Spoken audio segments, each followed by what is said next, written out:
What's happening, vinyl community? It's been a little bit since my last update, so I thought I'd show you guys what I've acquired over the last couple months. A few non-jazz things and a crap load of jazz releases. Some stuff for record store day and some online purchases, some purchases local B&M stores. So without further ado, let's get started. I'm going to do the non-jazz first and finish off with the jazz stuff like I normally do. The first one was actually one that was going to be a record store day release, but I guess they couldn't get it out fast enough, so they just put it out as a standard release. I'm a huge Oasis fan, and actually knew of Noel Gallagher's solo band High Flying Birds for a while, but couldn't really get into them. Maybe it was just I heard them at the wrong time, but got back into them recently, gave them another shot, and was really blown away by the man's talent. So I picked this up. This is Back the Way We Came, Noel Gallagher's High Flying Birds, Volume 1, 2011-2021. It's hard to believe it's been that long already. On Sour Mash, black and yellow vinyl. I believe this was limited to, I think, between 10 to 12,000. Kind of an expensive release. It's multiple discs, but picked this up and spun it a couple times. Noel is definitely an underappreciated musical writer. I think a lot of people get a bad taste in their mouth because of how they were back when he was in Oasis, you know, kind of arrogant pricks, that kind of thing. But the man has some serious talent, and what I love about this band is that while some of the earlier stuff sounds like, you know, still has that Oasis feel to it, most of the stuff is not Oasis. It's about as far from it as possible. And it allowed him to experiment with some stuff, and I mean, there's a couple tracks in here that remind me of like New Order and stuff like that. But really great band, really great release. If you're willing to give it a shot, check out High Flying Birds. I think you'll really like them, even if they've had quite a few albums, so it's you'll be able to at least find something I think you'll enjoy. One track that I would say that is definitely one to start out with is Everybody's on the Run. It's one of my favorites, so give that a shot. The next one I actually picked up at a store about an hour from me, by the name of Triple Play in Grand Junction. Pretty cool store, awesome selection of stuff, and you know, fair prices and really knowledgeable guys. They also deal with a lot of like discs and stuff like that, so flying discs, that kind of thing. But you know, they've been in business since the 80s, and after taking a hiatus from record collecting, I actually found my way back to them after a number of years, and been going there when I can.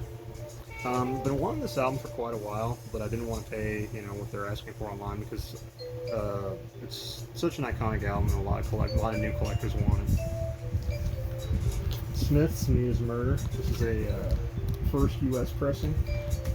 It's such an iconic album, and what I think is what's really interesting about this particular release is that one of their biggest tracks was included on the U.S. release, but not the English one. And it was considered a B-side by the band, and actually became one of their bigger hits. Side 2 of the track, How Soon Is Now. If you don't know the title, believe me, you've heard it. If you remember the show from the mid-90s called Charmed, about the sisters that were witches, that track was the theme song for the show, and you've heard it a few other places, I'm sure. That reverb guitar is very, very hard to mistake. But this was listed as a VG Plus copy. I think it's closer to excellent. Spun it. It doesn't have any noise. Really clean example. And for an 80s album, I'm still getting sticker shock for how many of these albums from the 80s have gone up, you know, in value. This one you can still find in, you know, in a fair price. It's between 40 to 60.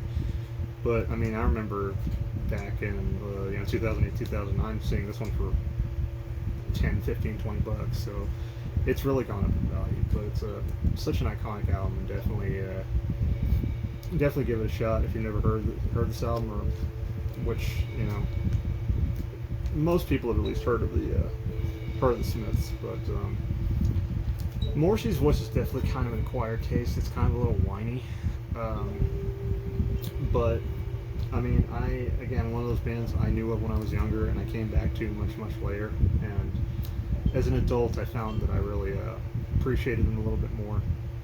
They've got so many great songs. So again, if you can find this one as an original, hopefully, or maybe a reissue, definitely pick it up. Highly recommend it. This one, I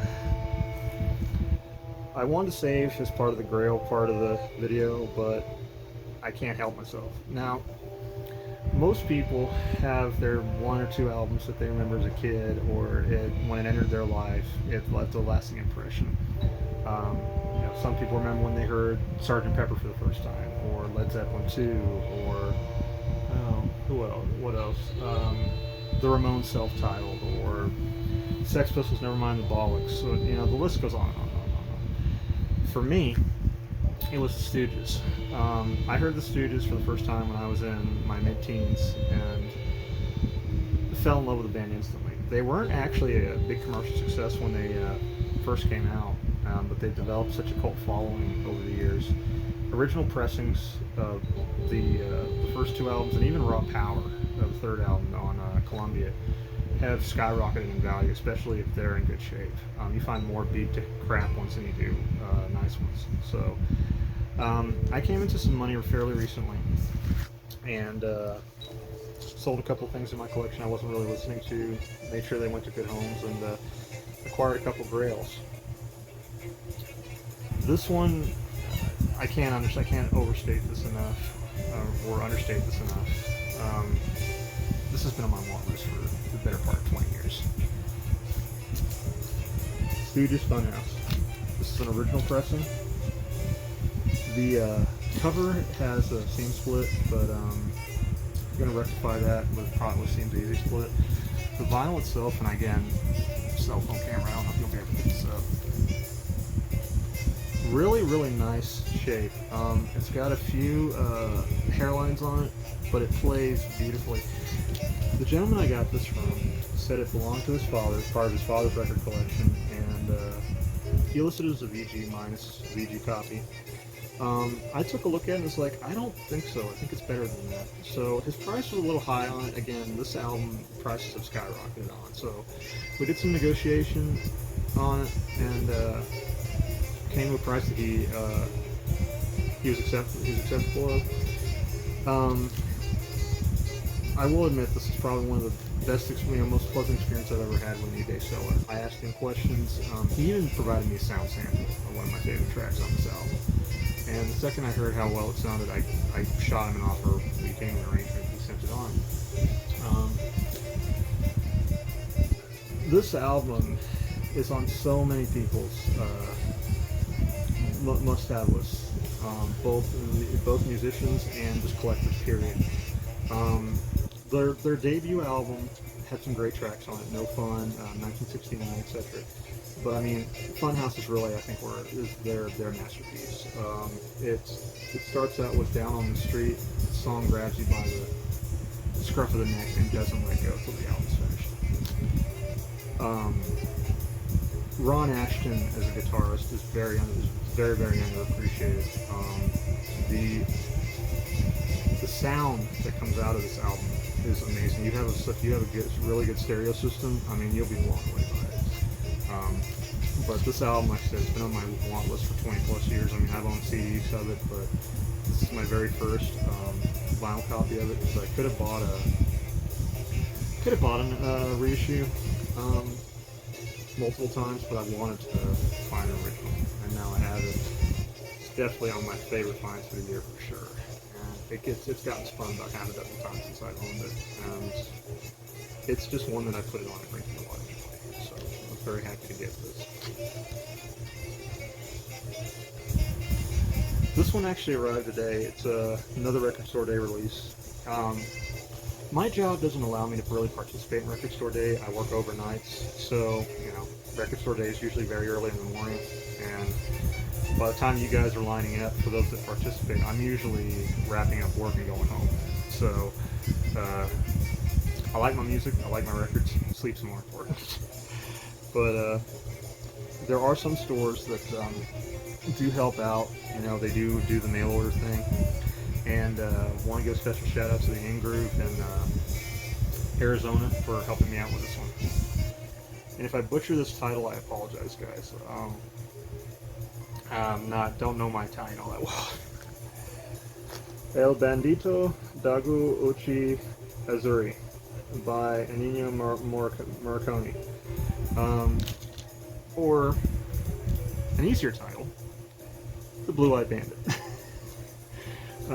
This is on blue vinyl. This came out on the second drop for Record Store Day. I believe this is only a few thousand pressed. I actually stumbled on this particular release because one of my other passions is movies, and I've been collecting the Arrow Video stuff, and Arrow Video has been doing Italian crime films and putting them out on Blu-ray. And this is part of a release that I believe they're getting ready to put out, and really liked what I saw. And I was listening to music and I was like, wow, the music, I wonder if that's available as a soundtrack. And then, sure enough, this got announced and released, and definitely had to pick this one up. Haven't spun it yet. Keep it brief. Morricone's, I mean, he's very well known. I mean, he's a legend in the film community for his music, his contributions to various classic films. I mean, Good, Bad, the Ugly, etc. If you watch it either in a talent like a spaghetti western or like a crime film, if he has not actually done the score for it, his blueprints are all over it. His influence brands all over the genres. But I was very, very happy to get this one, and haven't spun it yet, like I said, but definitely looking forward to it when I have a day off. Alright, now we're getting into the jazz stuff. The first one actually was one I picked up at a really good deal on eBay.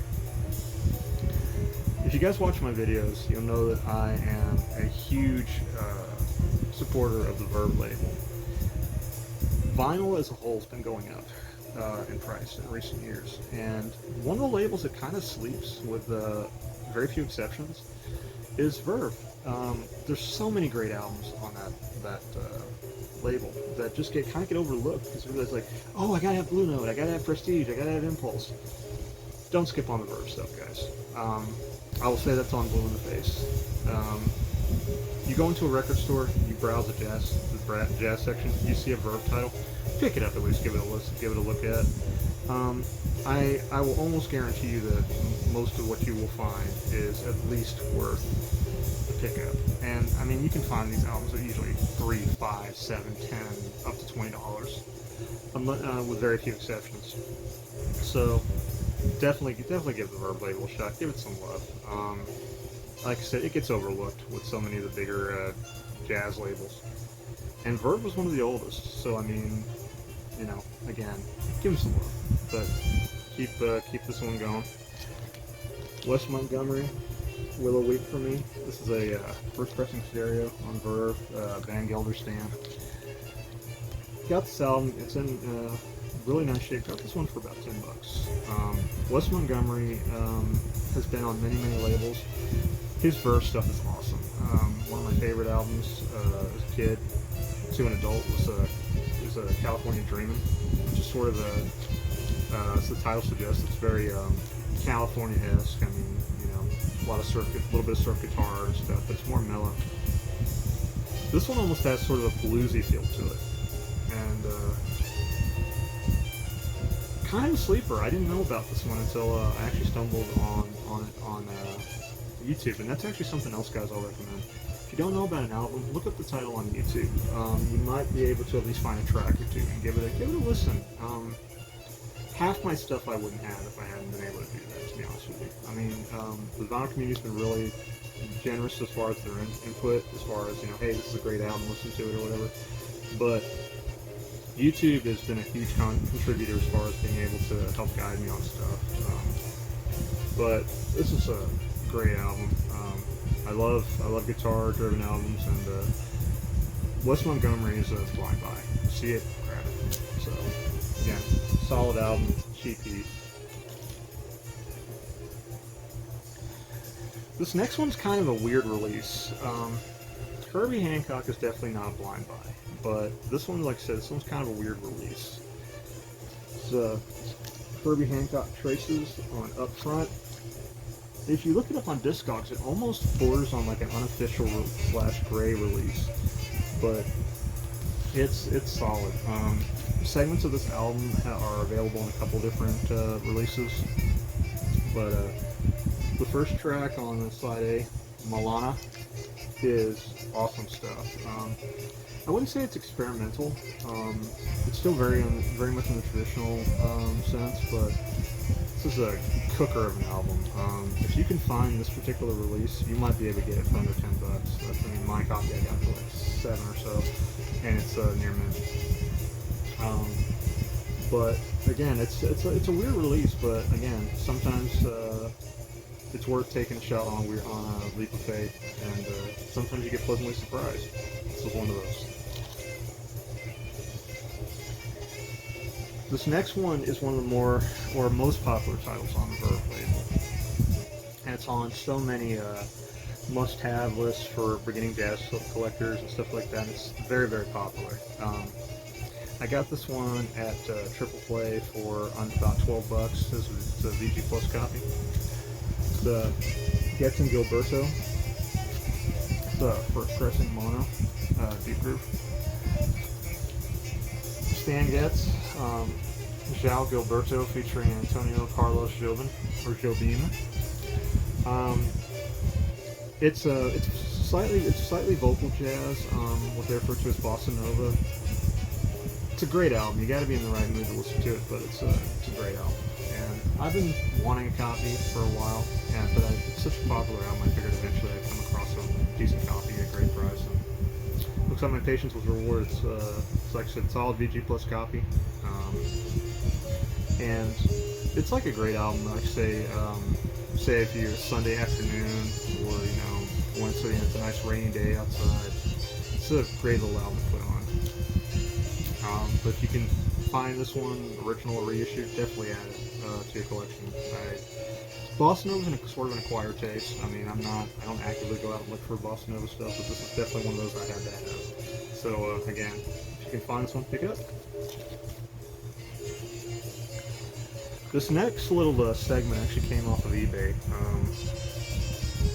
I was doing a little bit of window shopping, found this dealer out of New York that had like over 100 jazz albums for sale. Some really rare stuff, Blue Note, things like that, and then a lot of UK pressings. So went down the list, started bidding, and I'm going to tell you flat out, the ratio of stuff I won versus stuff that I lost was like this in the lost category, but I still managed to get some really cool stuff. The Hip Cake Walk, Don Patterson, featuring Booker Irvin. Anything with Booker Irvin on it is buy it. It's that simple. Huge fan of Booker Irvin. This is actually a first UK pressing. This came out in, I believe, in '71. The original came out in '69. Still a prestige release, but it's a prestige UK. This copy, the jacket's about VG Plus. The vinyl's near mint. I got this for around $20. Like I said, I started looking at the various listings and saying, okay, that's cheap, I'm gonna get it, and just going bam, bam, bam, bam, bam, and that's mostly how I was able to acquire some of these. It's a great album. It's almost got sort of a soul influence to it, and if you can find it, definitely pick it up. Like I said, I didn't know anything about Don Patterson, but I saw Booker Irwin's name on it, and it was, for me, it was an easy sell. So, but great album. Definitely look forward if you can.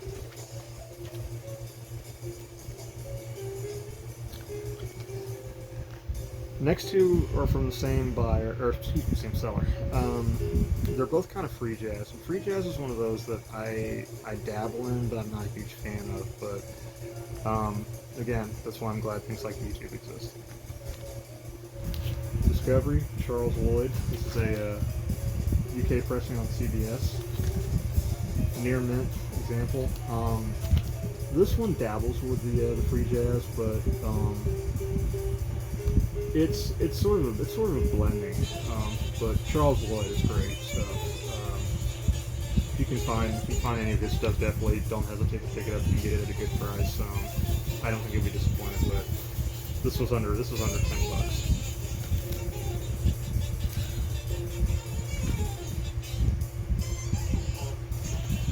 Ornette Coleman, The Art of the Improvisers. This is actually a first pressing on Atlantic, UK.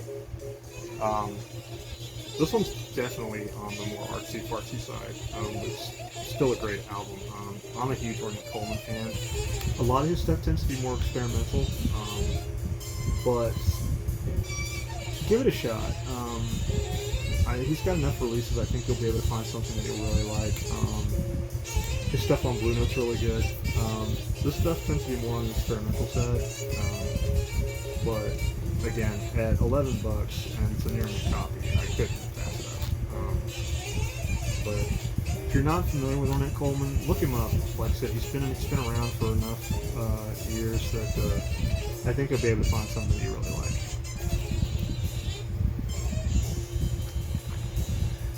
This next group actually was part of a trade deal that I did with Slolo Vinyl out in New Mexico. I've talked about them before. I'm a huge Dexter Gordon fan, but I don't know all of his releases, and this one was kind of a sleeper title for me. So I was very happy that I was able to find it. The Resurgence of Dexter Gordon on Jazzland. This is a original mono pressing. It's got a few scuffs that it clicks, but it doesn't skip. I saw this one came up as part of one of their sales that they do on Thursdays and Fridays, and was able to work out a deal for some store credit. And when this one came up, I DM'd him and was the first one to get the message through and pick this one up. Great album. Dexter Gordon is definitely not a blind buy by any means. You see his stuff, grab it. Huge fan of Dexter Gordon. I'm still working on the Blue Note stuff. Hopefully I will eventually have an original copy of One Flight Up, but I'm not holding my breath anytime soon. So the Tone Poet's a good way to go anyway. You can have the album in a really nice example for under $40. This is a great one. If you happen to stumble on this one in the wild or online, it's a good price. Definitely grab it. First track is actually one of my favorites, Home Run. It's solid stuff. Solid stuff. This video is going to go a little long, guys. If it goes too long, I might split it up into 2 segments. Next one, moving right along, Burt Cobb on Prestige. This one is a original pressing with a status label, or status jacket. Brief history: Status bought Prestige in the I think the mid '60s. If one of you guys that's watching this knows for sure. If I'm wrong with that, correct me. Burt Cobb is definitely one of those that is. I will never turn down one of his albums, and this one is great. It's actually become one of my favorites, and it gets fairly regular rotation since I've acquired it. This copy is I would call it a VG Plus to excellent example. The jacket's got some split issues, but can't play the jacket. So, but really happy with this one, and I hope to find more of his releases on Prestige because he has quite a few. I'm not a huge big band guy, but as a kid, my first introduction to jazz was watching the movie Blazing Saddles and the scene where the sheriff's riding through the desert and going into town. There's a jazz band, big orchestra band playing. And I found out later it was Count Basie. Gave his stuff a shot, and as I've told you guys before, I'm a sucker for album jackets. If it's a cool album jacket, I'll always give it a shot. This one didn't disappoint. Basie. Count Basie and his orchestra. E equals MC2. On Roulette, Birdland series. This is an original pressing. As far as cheap albums go, guys, do not pass this one up. If you guys find it out in the wild or, you know, window shopping on eBay, if it's in good shape, buy it. That simple. This thing freaking cooks. With an album cover like this, it's damn well better, and it doesn't disappoint. This album gets regular rotation on my turntable, and actually, I actually went ahead and purchased a digital copy on Amazon for my iPod as well, and I love this album. The other one I really want to find is I think Springtime in Paris. If you're familiar with the movie, The Blazing Saddles, that's actually the track that he's playing this track writes up. But this album is freaking killer, and this example is Near Men. So very, very, very happy with this one. Like I said, I'm not a big orchestra guy. I can make an exception for things like this. Solid album.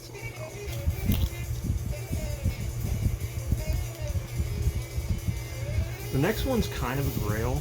Well, it is a grail, but I'm not kind of jumping up and down just yet because I've got an upgrade coming, hopefully. This one actually came as part of a trade with Slow-Lo, as far as most of the stack goes.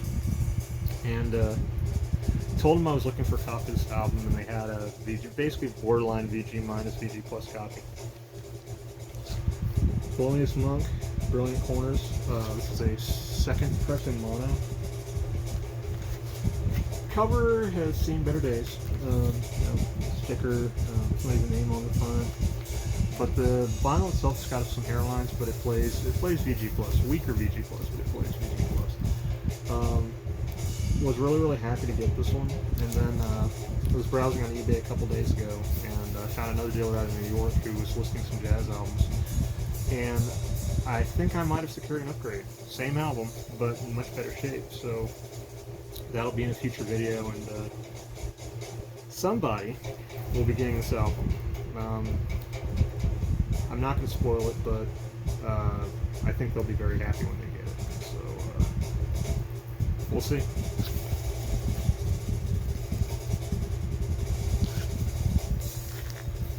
Felonious Monk in Italy. This is a great album. This is actually one of my favorite Monk releases. I tend to be more of a live guy anyway, but this is a solid album. I believe this is a 65 pressing, near mint, or okay, excellent. We'll go with that. This one you can pick up for between $45 to $75 depending on condition and pressing. But I love live Monk stuff. If you're not a jazz guy or you're just getting into jazz, definitely look this man up. His influence on the genre spans over decades and decades and decades. I believe they're working on supposedly a biopic. We'll see what happens. I think there's a little bit of tension between the movie studio and the estate of Felonious, but we'll see what happens. But the music's still there at least. But great album. Can't recommend it enough.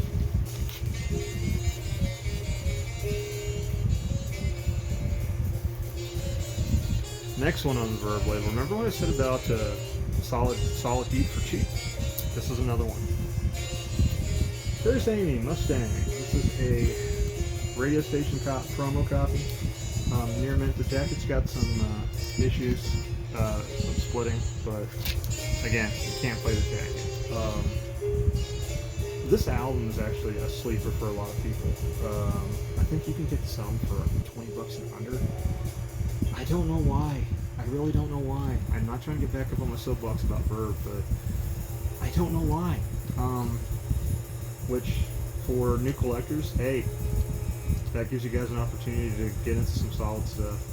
But this is a great album.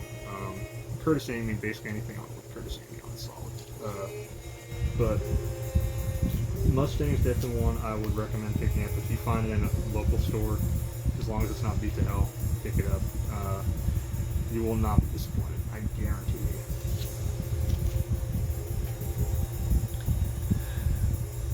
On that note, guys, this is the end of part 1. We're hitting the 30-minute mark, so I'm going to stop it here, and there'll be a part 2. So stay tuned. There'll be some grails that you do not want to miss.